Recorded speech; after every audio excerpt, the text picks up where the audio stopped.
सहेली, महिलाओं के लिए सबसे भरोसेमंद औषधि एवन टॉनिक। सीएम सैनी ने वेस्टर्न कमांड मुख्यालय चंडी मंदिर से मिस इशू का किया दौरा। कहा, इस प्रतिष्ठित कमान के गौरवशाली इतिहास को जानने में लिए सम्मानजनक।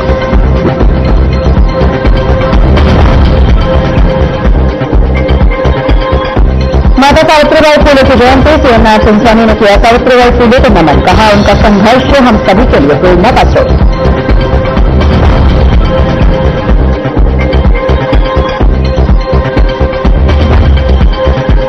सिरसा में जेल वार्डन ने किया सुसाइड। जेल के डीएसपी समेत 2 अधिकारियों पर आरोप। ड्यूटी टाइम को लेकर उठा था विवाद।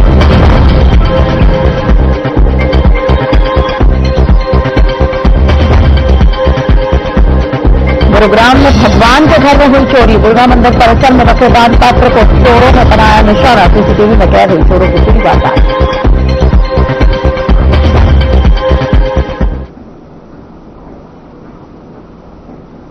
नमस्कार, खास खबर में आपका बहुत बहुत स्वागत है। मैं हूं आपके साथ आश्रुति वोहरा। आज बात करेंगे हरियाणा में बढ़ती ठंड की। राज्य में शीतलहर का प्रकोप बढ़ रहा है। हरियाणा, महेंद्रगढ़, चंडीगढ़ में ठंड लगातार बढ़ रही है। पहाड़ी इलाकों से आ रही सर्द हवाओं की वजह से पूरे उत्तर भारत में शीतलहर का असर साफ नजर आ रहा है। हरियाणा के महेंद्रगढ़ जिले के नारनौल इलाके में न्यूनतम तापमान करीब 4 से 5 डिग्री सेल्सियस तक पहुंच चुका है, जो सीजन का अब तक का सबसे कम तापमान माना जा रहा है। सुबह और रात के समय कड़ाके की ठंड पड़ रही है, तो वहीं कई जगहों पर पाला भी लगातार जम रहा है। आपको बता दें, न्यूनतम तापमान 5 से 6 डिग्री के आसपास दर्ज किया जा रहा है, जबकि दिन का अधिकतम तापमान भी सामान्य से नीचे बना हुआ है। इसी के साथ घना कोहरा लोगों के लिए परेशानी बन चुका है। सुबह के समय दृश्यता 0 है, जिससे सड़क और रेल यातायात प्रभावित हो रहे हैं। कई इलाकों में वाहन चालकों को धीमी रफ्तार में गाड़ी चलाने की सलाह दी गई है। मौसम विभाग ने कह दिया है कि आने वाले कुछ दिनों तक ठंड और कोहरे से राहत मिलने की संभावनाएं कम है। बताते चले कि मौसम विभाग की ओर से कोहरे को लेकर अलर्ट भी जारी कर दिया गया है। लोगों से सावधानी बरतने की अपील की गई है। अब बात करते हैं सरकार और प्रशासन के एक्शन की, क्योंकि अहम मुद्दा यही है। प्रशासन की ओर से मौसम विभाग को चेतावनियां दी गई हैं, निर्देश दिए गए हैं। सार्वजनिक स्थानों पर अलाव की व्यवस्था, जरूरतमंदों को कंबल उपलब्ध कराए गए हैं। वहीं स्वास्थ्य विभाग को भी अलर्ट पर रखा गया है, ताकि ठंड से जुड़ी बीमारियों पर नजर रखी जा सके। मौसम विभाग का कहना है कि लोगों को बेवजह सुबह और देर रात बाहर निकलने से बचना होगा। गर्म कपड़े पहनने चाहिए, सावधानी बरतनी होगी। कुल मिलाकर देखा जाए तो इस वक्त जो स्थिति है वो बहुत ज्यादा हरियाणा में खास तौर पर खराब हो रखी है। फिलहाल अब इस मुद्दे पर अधिक जानकारी के लिए हमारे साथ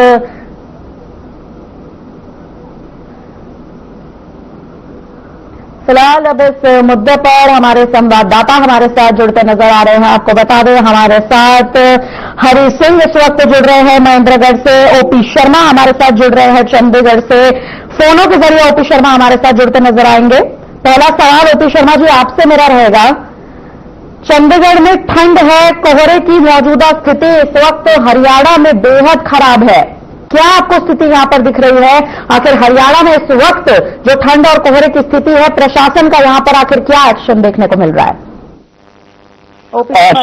अगर हरियाणा के मौसम की बात करें तो इस वक्त एक भीषण ठंड का प्रकोप है और अगले 3 दिन तक जो हरियाणा में जो है ठंड का प्रकोप बना रहेगा। और अगले 3 दिन जो मौसम विभाग ने जो हरियाणा के कई जिलों के अंदर फोग और डेंस फोग, मतलब गहरा फोग, तेज फोग होने का जो है अनुमान जो है लगाया गया है। और न्यूनतम तापमान में भी 2 से 3 डिग्री सेल्सियस की जो कमी आने वाले दिनों में जो है वो देखने को जो है वो मिलेगी। अगर हम मौसम विभाग की बात माने तो इस वक्त पूरे पंजाब, हरियाणा, हिमाचल, पश्चिमी उत्तर प्रदेश, उत्तराखंड के अंदर जो है वो काफी मौसम जो है वो ठंडे तेवर अपनाए हुए है, जिससे लोगों को काफी परेशानी हो रही है। अगर हिमाचल की बात करें तो हिमाचल के ऊपरी इलाके, जो पहाड़ी इलाके हैं, उनमें बर्फबारी के बाद मौसम जो है और भी ज्यादा ठंडा हुआ है। और अगले 4 दिन तक हिमाचल के अंदर भी घने कोहरे का येलो अलर्ट जो है वो जारी किया गया है। और हिमाचल के जो मैदानी इलाके हैं वहां पर तो जो धुंध के चलते जो विजिबिलिटी है वो 200 से 500 मीटर तक जो है वो रह गई है। और बर्फबारी के चलते अगर हम रोहतांग दर्रे की और पुराचाल, चिंकुला और कुंजम दर्रे की बात करें तो उनके ऊपर जो है बर्फ गिरने के चलते वो जो है बंद हो गए हैं। तो कह सकते हैं कि अगले 3 दिन का जो मौसम विभाग ने अलर्ट जारी किया है, उससे लोगों को काफी दिक्कत होने वाली है। अगर हरियाणा के मौसम की बात करें तो आज सुबह की बात करें तो महेंद्रगढ़ में जो है 3 डिग्री सेल्सियस न्यूनतम तापमान आज सुबह 8:30 बजे जो है दर्ज किया गया। कल भी महेंद्रगढ़ के अंदर हरियाणा का सबसे कम तापमान दर्ज किया गया था, जो 4 डिग्री सेल्सियस था। और अगर पूरे हरियाणा की बात करें तो इस वक्त पूरे हरियाणा का जो टेम्परेचर है वो 3 डिग्री से लेकर 7 डिग्री के बीच में जो कहीं ना कहीं घूम रहा है। रोहतक की बात करें तो 9.4 डिग्री सेल्सियस, अंबाला की बात करें तो 9.3 डिग्री सेल्सियस, और हिसार की बात करें तो 7.3 डिग्री सेल्सियस, करनाल का 8.5 डिग्री सेल्सियस, भिवानी का 6.5, सिरसा का 6.6 डिग्री सेल्सियस। इस तरीके से जो है वो तापमान जो दर्ज किए गए। और अगर पूरे प्रदेश की बात करें तो पिछले 24 घंटों के अंदर तापमान करीबन 2.5 डिग्री सेल्सियस तक की उसमें जो है कमी भी देखी गई है। और मौसम विभाग का कहना है कि ये जो कमी है वो 4 डिग्री सेल्सियस तक जा सकती है। अगर मैं ये कहूँ कि हो सकता है कि कल को महेंद्रगढ़ का तापमान 0 या 1-2 डिग्री सेल्सियस दर्ज किया जा सकता है। और कई राज्य, खासकर जो दक्षिण हरियाणा है, वहां पर बात करें तो तापमान और भी नीचे जा चुका है। और अभी फिलहाल बारिश की कोई आसार जो नजर नहीं आ रहे हैं, लेकिन अगर बारिश होती है तो लोगों को एक बार तेज ठंड से जो है राहत मिलेगी। हालांकि पिछले सोमवार और मंगलवार को एक वेस्टर्न डिस्टर्बेंस जो है वो हिमाचल के अंदर एक्टिव हुआ था, जिसके चलते उत्तर हरियाणा के कुछ जिलों में छिटपुट जो है बारिश हुई थी, जिसके चलते एक बार लोगों को राहत मिल रहा था। लेकिन उसके बाद जो छिटपुट बारिश का असर जो है वो खत्म हो गया है, और उसके बाद से एक बार फिर तापमान जो है लुढ़कने लगा है। और अब देखते हैं कि तापमान कहाँ तक जो है जो लुढ़कता है। जी ठीक है, आगे बढ़ेंगे। हरि सिंह जी, आपके पास आएंगे। क्या लगता है इस वक्त मनेंद्रगढ़ की स्थिति क्या है? ग्राउंड से इस वक्त क्या स्थिति यहाँ पर देखने को मिल रही है? रैन बसेरों का इंतजाम है, आवास का इंतजाम है, सरकार जो है वो आखिर किस तरह से एक्शन मोड में है, क्या कहना चाहेंगे?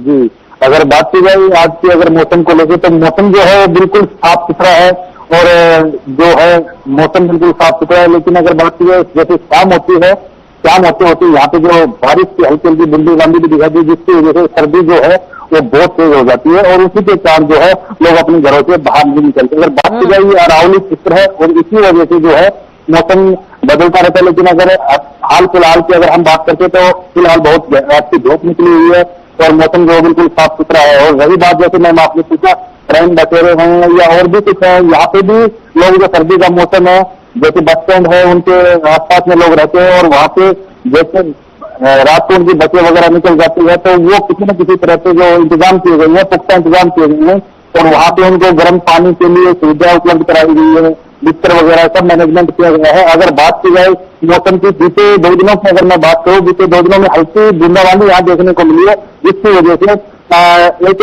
जो 15 दिन पहले का जो मौसम था और अब जो मौसम है बिल्कुल बदल चुका है। और रात को जो कोहरा है बहुत ही जबरदस्त तरीके से कोहरा पड़ता है। अगर बात करूँ प्रशासन की, तो प्रशासन ने भी अपनी तरफ से पूरी तैयारियां की गई है। वाहनों को रिफ्लेक्टर वगैरह लगाए गए हैं, जो पशु है जैसे गाय वगैरह और पशु है इनको भी रिफ्लेक्टर वगैरह गले में डाले गए हैं, जिसकी वजह से एक्सीडेंट की केसेस जो है वो कम होते हैं, क्योंकि प्रशासन जो है वो बिल्कुल अलर्ट मोड पे है। क्योंकि अगर बात की जाए जो प्रशासन एक एक चीज को लेकर देख रहा है कि इस टाइम जो दिन का मौसम होता है, रात के टाइम जो मौसम इतनी जबरदस्त धूप होती है, एक्सीडेंट में ज्यादा होती है, इसी वजह से प्रशासन बिल्कुल अलर्ट मोड पे है। बात की जाए मौसम में अगर बदलाव की, अभी 2-3 दिन से मौसम बदल चुका है। दिन में बहुत ही अच्छा जो धूप होती है, बहुत जबरदस्त तरीके से धूप निकली होती है, लेकिन अगर बात की जाए 5 बजे के बाद में जो मौसम है वो तापमान हुआ तो चेंज हो जाता है और मौसम बदल जाता है। क्योंकि अगर मौसम जैसे ऐसे ही लगातार करते तो अभी हाल फिलहाल की अगर मौसम की अगर हम बात करें, क्योंकि रात के टाइम इतना जबरदस्त मौसम होता है कि अगर हम घर से बाहर भी निकलते हैं तो हमें दिखाई नहीं देते, क्योंकि मौसम जो है महेंद्रगढ़ जिले की अगर नॉर्मल की बात की जाए तो 4 डिग्री के आसपास जो मौसम बना रहता है, और सर्दी जो है फिलहाल ऑल ओवर। रोकना चाहेंगे, आपके पास दोबारा लौटेंगे। ओपी शर्मा जी, एक सवाल आपसे और रहेगा। मौसम विभाग की तरफ से अलर्ट जारी कर दिया गया है, लेकिन क्या लगता है कि अलर्ट जो है वो आखिर कितने लंबे समय तक यहाँ पर टिका रहेगा? क्योंकि हरियाणा में हर दिन, महेंद्रगढ़ की बात कर लीजिए, चंडीगढ़ देख लीजिए, तमाम आप इस वक्त जो क्षेत्र हैं देख लीजिए, लगातार तापमान गिर रहा है। मौसम विभाग की तरफ से जो अलर्ट जारी किया गया है, आखिर क्या, किस पैमाने पर यह अलर्ट है? देखिए स्मृति, अगर हरियाणा की बात करें तो हरियाणा में जो अब आज 4 तारीख हो रही है और 7 तारीख तक का जो है वो मौसम का अलर्ट है, और कई जिलों में धुंध का येलो और कई जिलों में नॉर्मल धुंध का जो है वो अलर्ट जारी किया गया। तो कहीं ना कहीं अगले 3 से 4 दिन जो है वो एक लोगों जनजीवन जो है काफी प्रभावित रहने की इससे कहीं ना कहीं एक उम्मीद है, और लोग कोशिश करें घर से बाहर निकले। हालांकि हरियाणा सरकार ने 15 दिसंबर तक प्रदेश के सभी स्कूलों की जो है वो छुट्टियां जो है घोषित कर दी, तो उससे बच्चे जो है घर पे रहेंगे और दिक्कत नहीं। लेकिन जो लोग मजबूरी में दिहाड़ी करने वाले हैं या फिर सरकारी ड्यूटी पे जाने वाले हैं या फिर बाकी अपनी ड्यूटी जिनका बंधा हुआ काम है, तो उनको कहीं ना कहीं सर्दी से जो है 2-4 होना ही पड़ेगा। लेकिन हाँ, इस बात ये भी कि अगले 3 दिन तक जो न्यूनतम टेम्परेचर है उसमें भी जो है 4 डिग्री सेल्सियस तक की जो है कहीं ना कहीं जो है कमी भी देखी जाने का जो भविष्यवाणी है मौसम विभाग की तरफ से की गई है। अगर आज की बात करें तो आज भी हरियाणा के करीबन 10 दिनों के अंदर जो है टेम्परेचर में कल के मुकाबले 1 से लेकर 2.5 डिग्री सेल्सियस तक जो है गिरावट देखी गई, और देखते हैं कि अगले 3 दिन तक जो है हरियाणा का मौसम क्या करवट लेता है, कितना करवट। लेकिन एक बात कहना चाहूंगा कि ये जो ठंड गिर रही है इसके चलते जो किसानों के चेहरे काफी जो खुश हैं, क्योंकि इस वक्त गेहूं और सरसों की फसल के अंदर जो है वो छिटाव होना, उनका तना जो है कहीं ना कहीं बनना है।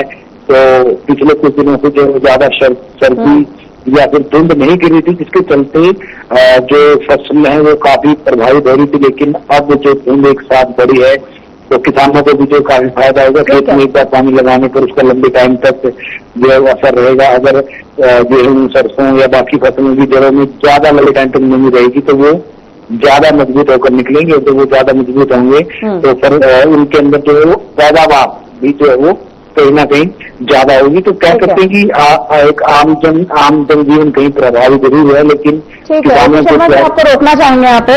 हरिसिंह जी, एक आखिरी सवाल आपसे रहेगा, नगर प्रशासन की तरफ से इस वक्त आखिर आपको क्या तैयारियां यहाँ पर दिख रही हैं? बढ़ती ठंड को लेकर पुलिस प्रशासन, नगर प्रशासन की तरफ से क्या तैयारियां दिख रही हैं? एक आखिरी सवाल आपसे कम शब्दों में। बिल्कुल मैम, अगर नगर प्रशासन की बात की जाए तो नगर प्रशासन की तरफ से जो रैन बसेरे हैं उनको बिल्कुल हाई अलर्ट किया गया है कि अगर किसी भी अगर बढ़ते सर्दी के मौसम में अगर कोई भी परेशान होता है, अगर आपके पास बेड की सुविधा अगर कम है तो उससे ज्यादा अगर आप कहीं भी अरेंज करके उनको पूर्ण रूप से जो सर्दी का मौसम है उनमें पूर्ण रूप से उनको जो बिस्तर है वो मुहैया करवाया जाए और उनको ठीक से बचाया जा सके। प्रशासन की तरफ से, नगर परिषद की तरफ से अगर बात की जाए तो पूर्ण तरीके से सहयोग मिल पा रहा है मैम। ठीक है, बहुत बहुत धन्यवाद आपका, आप दोनों का बहुत बहुत धन्यवाद हमारे साथ जुड़ने के लिए। फिलहाल हम यहाँ पर रुकते हैं छोटे से ब्रेक के लिए, ब्रेक के बाद जल्द लौटेंगे बड़ी खबरों के साथ।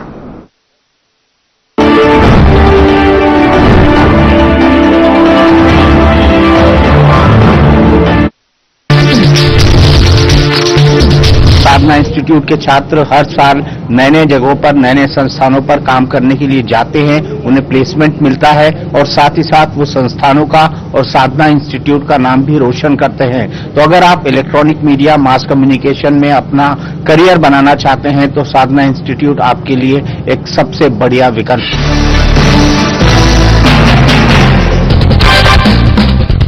नमस्कार दोस्तों, स्वयं को कैसे खुश रखें, ये एक ऐसा प्रश्न है जिसकी खोज इंसान सदियों से कर रहा है और शायद आगे भी भविष्य में करता रहेगा।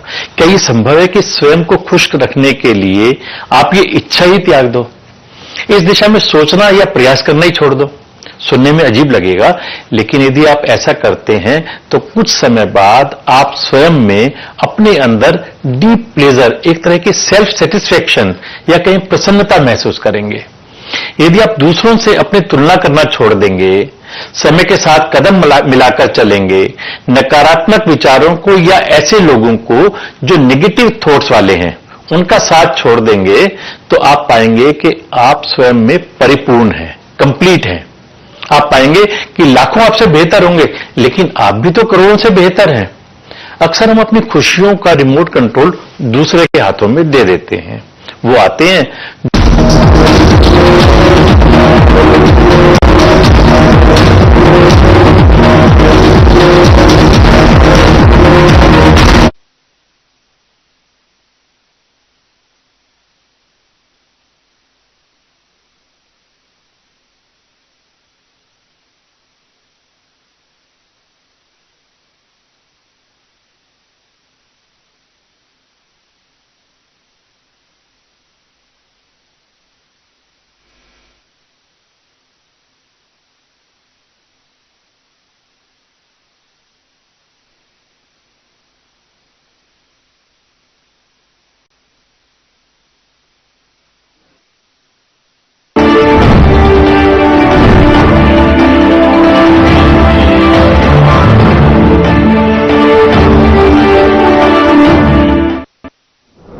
ब्रेक के बाद एक बार फिर से आपका स्वागत है। बढ़ते हैं तमाम बड़ी खबरों के साथ आगे। मुख्यमंत्री नायब सिंह सैनी ने पंचकुला में 69वें राष्ट्रीय युवा महोत्सव 2026 में भाग लेने वाले हरियाणा राज्य के प्रतिनिधि मंडल के साथ आयोजित प्रेरणादायी संवाद कार्यक्रम में मुख्य अतिथि के रूप में शिरकत की। जी हां, आपको बता दें कि इस अवसर पर युवा अधिकारिता एवं उद्यमिता राज्य मंत्री गौरव गौतम भी उपस्थित थे। वहीं जानकारी है कि इससे पहले मुख्यमंत्री ने राष्ट्रीय युवा महोत्सव 2026 में भाग लेने वाले 64 युवाओं में जोश भरते हुए उनके साथ समूह चित्र करवाया और प्रतिनिधि मंडल को हरी झंडी दिखाकर रवाना भी किया। वहीं आपको जानकारी दे दें कि यह प्रतिनिधि मंडल भारत मंडपम नई दिल्ली में 9 जनवरी से 12 जनवरी तक आयोजित होने वाले राष्ट्रीय युवा महोत्सव 2026 में हरियाणा का प्रतिनिधित्व भी करेंगे और विभिन्न प्रतियोगिताओं में भाग भी लेंगे।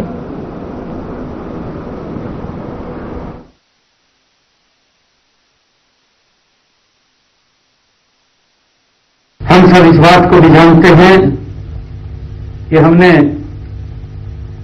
युवाओं ने हमें कहा कि जो हमारी पारदर्शिता, हमारी कार्य प्रणाली का जो एक आधार है, इसके साथ हमने ये भी कहा कि हमने अपने संकल्प पत्र में कहा था, आप लोग सब जानते भी हैं, आप सब देखते भी हैं, संकल्प पत्र में हमने कहा था कि हम युवाओं को जो सीटी का पेपर देते हैं उनको कई प्रकार की दिक्कतों का सामना करना पड़ता है, कि हमारे युवाओं को वो दिक्कतों का सामना न करना पड़े। हमने अपने संकल्प पत्र में भी इस बात को कहा और मुझे खुशी है कि हमने वो रचना, वो योजना पहली बार हरियाणा के अंदर बनी है कि बच्चे जब सीटी का पेपर होता था इतनी भारी संख्या के अंदर आते थे, बसों की छतों के ऊपर लटकते हुए हम देखते थे, किसी का दुर्घटना हो जाती थी, कहीं पहुंच नहीं समय कर पाते थे, देर हो जाती थी व्हीकल्स के अभाव के कारण, परंतु हमने एक रचना योजना खड़ी की। हर बच्चे को उसके घर से लेकर के हमने जो परीक्षा का केंद्र है उस केंद्र तक पहुंचाने का काम किया और केंद्र से उसको घर तक पहुंचाने का काम हमारी सरकार ने किया। एक भी बच्चे को हमने दिक्कत नहीं आने दी है। साथियों, 13 लाख युवाओं को, 13 लाख से भी ज्यादा युवाओं को किस प्रकार से बिना किसी भी दिक्कत के उनको परीक्षा दिलवाने का काम ये हमारी सरकार ने किया है। साथियों, हमने केवल सरकारी नौकरियों तक ही युवाओं को सीमित नहीं रहे, बल्कि हरियाणा कौशल रोजगार निगम के माध्यम से हमने 1,20,000 युवाओं को और हमारे जो लेक्चरर थे या हमारे अन्य और व्यक्ति थे उनको सुरक्षित करने का काम भी हमारी सरकार ने किया है। साथ ही हमने कानून बनाकर उनके भविष्य को सुरक्षित किया है। साथ ही हमें ये भी खुशी है कि अब उन युवाओं को नियमित कर्मचारियों की तरह जो महंगाई भत्ता है, चाहे वार्षिक इंक्रीमेंट है, वो पूरे पूरे लाभ उन तक पहुंचेंगे ताकि वो पूरे मान सम्मान के साथ अपने जीवन को व्यतीत कर सकें। ये हमारी सरकार का संकल्प था, हमने उसको पूरा किया है। साथियों, मुझे एक पीड़ा भी होती है और हमने उसकी व्यवस्था भी की है। हमने पीड़ा होती है कि हमारा युवा, और उसमें हमारे युवाओं के माँ बाप भी सोचते हैं कि उनको बाहर भेजा जाए, और बाहर वो गलत रास्ते से अख्तियार करते हैं, डंकी रूट से जाते हैं। माँ बाप के पैसे का नुकसान होता है, बच्चा भी सुरक्षित नहीं रहता, उसको किस कठिनाइयों के अंदर उस डंकी रूट से वहां जाना पड़ता है।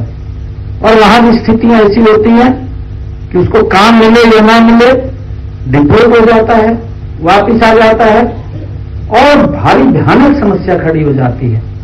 साथियों, हमने इस बात को समझा और समझ करके हमने विदेश सहयोग विभाग बनाने का काम किया। मुझे खुशी है, अभी हमारे मंत्री जी आज तीसरे बैच को आज भेजने का काम करनाल से करेंगे।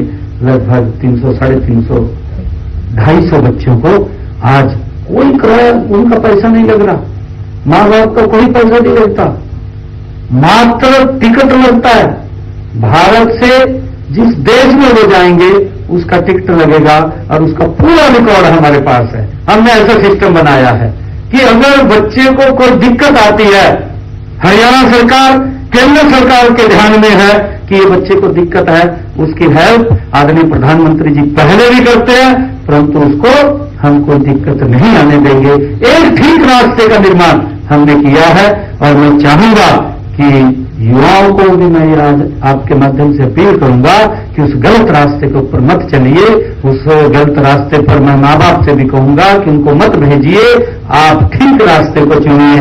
हम जहां जहां भी वैकेंसीज होती हैं, हम वहां से वो वैकेंसी ला करके बच्चों को एक ठीक रास्ते से बाहर भेजने का काम हम कर रहे हैं।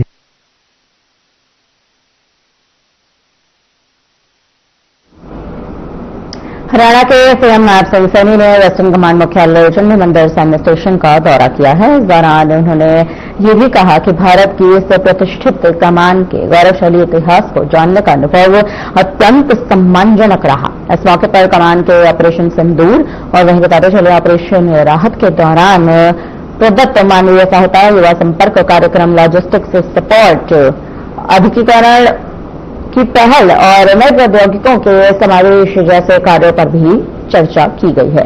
वहीं आपको जानकारी देने सीएम सैनी ने भी सैनिकों, शहीदों और उनके परिवारों के प्रति सम्मान व्यक्त करते हुए पश्चिमी कमान को भी उज्जवल भविष्य की शुभकामनाएं दी हैं।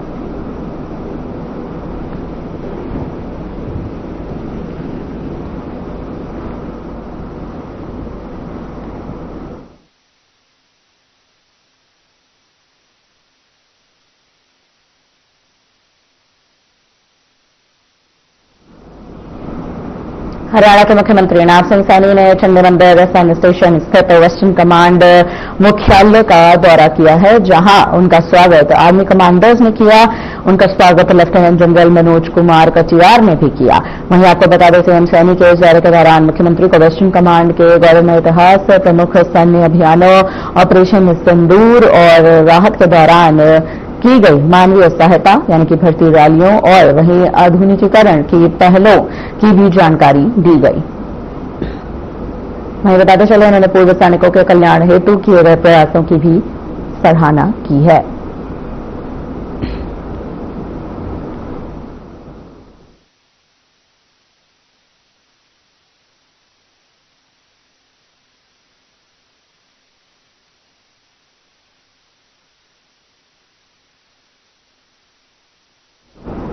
मुख्यमंत्री नायब सिंह सैनी ने संत कबीर कुटीर में निहंग सिख समुदाय से मुलाकात की। 25 नवंबर को हुए 350वें शहीदी समागम के लिए उन्हें साधुवाद भी दिया गया।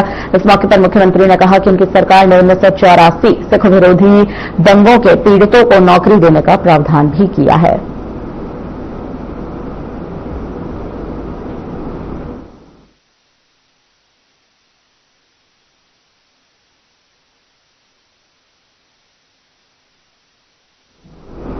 नववर्ष के अवसर पर गोगा मेले में गोगाजी महाराज का मिनी मेला तो संपन्न हो चुका है, लेकिन गोगाजी मंदिर और डोहर रिलीफ सोसाइटी धर्मशाला के आसपास बेशुमार गंदगी और कूड़े कचरे के ढेर पड़े मिले। वहीं गोगाजी मंदिर में भी कूड़े कचरे के ढेर जमा पड़े मिले, जिन्हें कोई उठाने वाला तक वहां पर मौजूद नहीं था, जिसके चलते राहगीर और स्थानीय दुकानदार काफी परेशान है, जिस पर दुकानदारों ने नाराजगी जताई। कहा कि मिनी मेले के दौरान यात्रियों ने साफ सफाई का ध्यान नहीं दिया और स्थानीय प्रशासन व देवस्थान विभाग ने भी साफ सफाई के नाम पर आंखें मूंद ली हैं।